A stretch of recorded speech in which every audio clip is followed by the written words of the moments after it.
Howdy pal guys and gals, welcome back to another pal video. The Sakurajima update is out. New island, new oil rig slash a stronghold slash death trap, new pals, and the change that I've been asking for since day one is here. Let's jump into the details. Starting off with the new island, Sakurajima is held by the new faction, the Moonflowers, and there's a lot new pals to explore and discover. Also a nice pink hot dog pal that is there.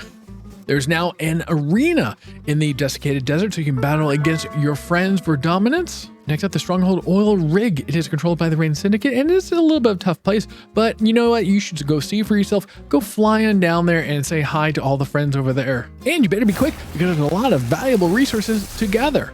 The player level cap has been increased from 50 to 55. There are new technologies available. Also, the upper limit for capture bonus has been increased from 10 to 12 to help get you there. There's new resource, crude oil. You can get it by using the new crude oil extractor in certain parts around the world. And with that crude oil, you can use it to make the new high tier equipment and spheres. A new raid has been added. Blazo Nut Rio has arrived. I'm excited to give that a try. New meteorite events. So occasionally you'll see supplies or meteorites hit the ground, and occasionally you might find a space pal, maybe some sort of mewing pal, if I had to guess. Haven't seen it yet, but I'm excited to find it. Tower bosses have a hard mode now, so if you really want to show how much of a pal master you are, you can take them on in their hard mode. A new merchant has arrived, the Metal Merchant, who will exchange a new item, Doge coins, for rare items. I know it's pronounced dog coin. I'm not going to say it. I'm going to say Doge coins. Deal with it.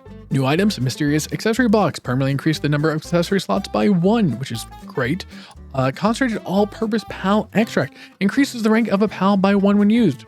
Beautiful. You can buy that instead of having to catch, what was it, 128 just to get to the last tier? Ring of Freight, increase your carrying weight. Sure, I mean, I'm not gonna say no. Remedies, there's health, stamina, might, speed, burden, all permanently increase the player's base stats. So I do wonder, what's the max? How many can you get? How strong could you be? These seems interesting. I wonder if there's a limit. Because it says reach max stats. What are the max stats? That'd be interesting to see. New weapons, laser rifle, Gatling gun, grenade launcher, guided missile, multi-guided missile, and meteor launcher. Really going into the weapons on this one.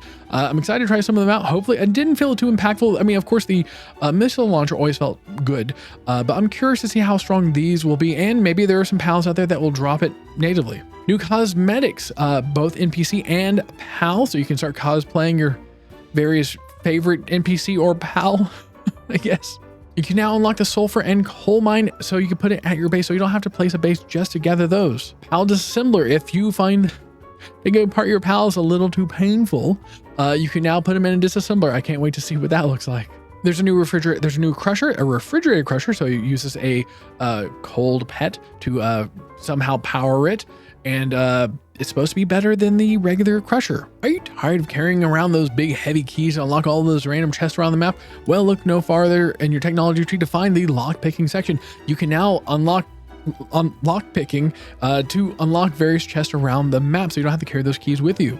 PAL skins are coming, not the ones you take from them and wear, but the ones that you can put on top of them, like this cool new Cativa sunglasses. It looks like they're gonna be adding more, so be on the lookout for those in future updates. So for the change that I wish was day one, they've increased the PAL box capacity from 480 to 960, doubling it. It's great. I was wanting that from like day one. I had stacks of pals I didn't want to get rid of because I needed to use them to merge to make better pals, etc. So this is giving me so much more room to actually hoard pals. Looks like they've increased the life monk effigies, so you can go from 10 to 12 now.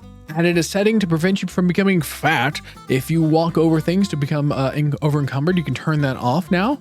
Base related, they've been reworked and improved to make it a little bit easier to build. Added things like glass, so you can keep an eye on your pals behind closed doors, of course, so they don't have to get too close to you. The days of accidentally demolishing a supporting wall and the entire second floor collapses are over. Defensive walls can now be connected. The base level can now go to 25, and the number of bases allowed has been increased from 3 to 4. For people who play with others, you can now lock chests from your friends so you can keep their little dirty mitts off of your items. It's possible to permanently assign pals to a specific facility from the monitoring stand. Hopefully that works, because I hated trying to get one pal to do one stupid thing and would just want to do everything else. They made a few changes to the UI, added a lock function into the pal box menu. Player crosshair color can be changed if you so desire. You can now craft items in units of 100x. Good. I hated having to spam that button just to get more and more and more. Added more custom map markers, increased the limit to 300 so you can spam the map with all the custom markers you want. And they made some major improvements to the pal box, making it easier to find pals you want. Couple new changes to the world to make it hopefully feel a little bit more full of things. There are junkyards that have been added randomly around the world where you can find some valuable items there. And a new random event, find and steal eggs from monster nest hidden around the island. I'm excited to get into that. They've added a whole bunch of new pal skills, neutral, fire, water, etc. They've added a few new passive skills to the pals. Philanthropist, greatly reduced the time required to produce eggs. I don't know if that's good, because if I'm mating 2 pals, do I want one of them to have that on it to possibly pass down to a pal that I'm trying to get good stats on? Don't know. Maybe. Impatient, reduce cooldown on active skills. Good. Infinite stamina, increased stamina for mountable pets. Excellent. More fly time. Noble. Pals with this passive will give you an advantage when trading with merchants. Can you have multiple pals with Noble on it? Does it give you a really good price? Maybe. Nocturnal. Turn pals nocturnal so they'll work all night. Love it. Now, they've also done a balance adjustment because they've increased the number of accessory slots.